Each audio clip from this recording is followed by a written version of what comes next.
J'aimerais partager avec vous une halakha de Kippour que j'aime dire et redire, et qui est importante à savoir et à diffuser. Elle se base sur deux points. Premier point, les personnes qui sont malades, que leur état de santé ne permet pas de jeûner à Kippour, n'ont pas le droit de jeûner d'après la halakha. Il faut le dire, il faut le savoir. Alors je pas, évidemment tout le monde est pas bien quand on mange pas, on a faim, on a un peu mal à la tête, on parle pas de ça, on parle de choses qui sont sérieuses. Et l'avis d'un médecin, d'un rav, éventuellement 2 médecins, de 3 médecins, ça peut être important. En tout cas, dans un doute, même si on n'a qu'un doute au niveau de la santé, on va dans le sens de la rigueur à ne pas jeûner. Même si le malade dit non, mais je me sens fort, je me sens truc, et le médecin dit non, c'est dangereux, on l'écoute pas. Oui, il a une responsabilité. Alors, éventuellement, c'est pas obligatoire. Mais si on veut se rassurer, on peut demander à un médecin qui a conscience de ce que c'est que Kippour. C'est pas bien. Mais même si c'est un médecin qui n'est pas juif, qui sait pas du tout ce que c'est que Kippour, ce qu'on lui demande, c'est sa compétence médicale.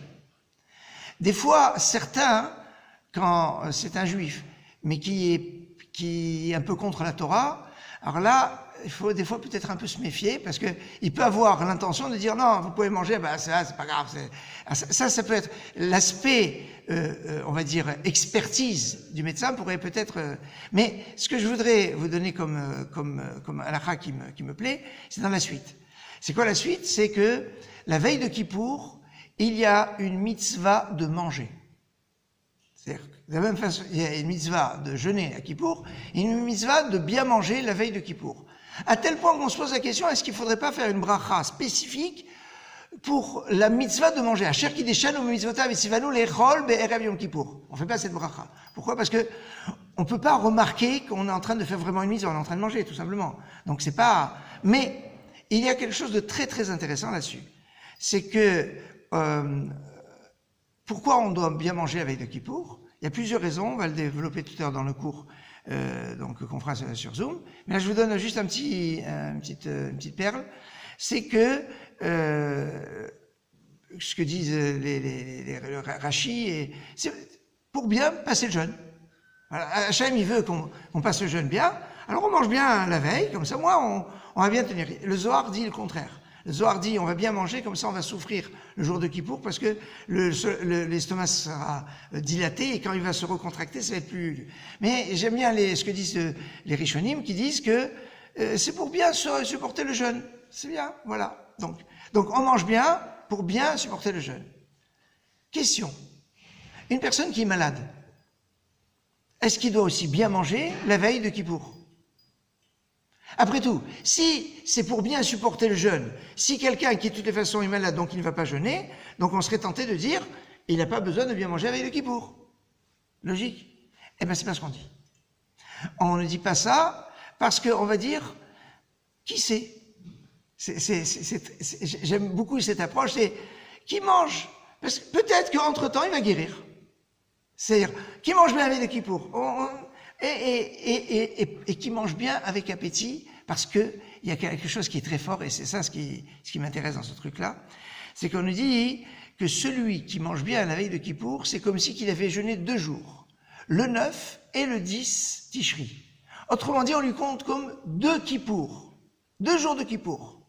C'est-à-dire celui qui jeûne à Kippour, il fait 1 Kippour. Celui qui mange bien à la veille de Kippour, il fait 2 Kippour. Alors attention, le fait de bien manger, ça ne dispense pas de Kippour. Normalement, on doit avoir 3 jours. On sait qu'il y a comme Esther, qui avait jeûné 3 jours. Il y a une histoire de 3 jours. 3 fois 24, fait 72. 72, c'est Chesed, c'est Oufren. Vous savez, quand on est dans les prières de Rosh Hashanah Kippour, Oufren, et bien tout le monde dit Oufren. C'est des secrets immenses qu'il y a dans Oufren. C'est pas juste Oufren. Il y a on parle du nom de 72 lettres. C'est dans les psukim de Vayavo, Vayet, Vayissa. C'est des secrets immenses. Et là, il se passe des choses. Donc ça, c'est les 3. Mais fondamentalement, on va être simple. Simplement, celui qui mange bien la veille de Kippour, c'est comme si, on n'a pas dit c'est comme si qu'il a jeûné 2 jours, on dit c'est comme si qu'il a jeûné le 9 et le 10. C'est-à-dire qu'on lui a déjà validé un Kippour. Ça veut dire que celui qui est malade, qui est obligé de manger à Kippour, par le fait qu'il mange bien la veille de Kippour, on lui a validé déjà un Kippour. Est-ce qu'il peut y avoir de mieux pour rassurer quelqu'un qui est malade? Parce que vous savez, je suis bien placé parce que les questions infusent des gens qui sont malades, qui veulent jeûner, monsieur Rabbin. Mais le médecin, il me dit, mais moi je pense que... Et les gens veulent jeûner. C'est extraordinaire là. Et des fois, on a du mal, surtout avec des personnes âgées, des personnes qui ont des pathologies, etc. Et la famille qui dit, mais non, mais c'est dangereux, c'est impensable. Et là, il faut user de... Et là, je pense qu'il y a un argument béton. C'est quoi cet argument béton? Vous mangez bien la veille de Kippour, vous avez déjà fait Kippour. Vous avez déjà jeûné à Kippour.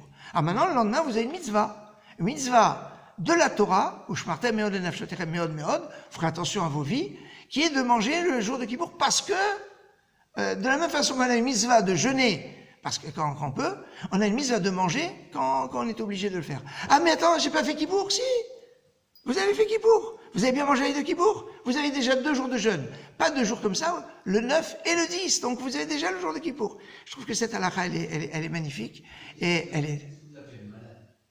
Ah, alors là, vous ouvrez un dossier à 6 minutes. Alors, je veux pas allonger mon propos là. Si vous voulez demain, mais il y a de quoi parler pendant 3 heures là-dessus.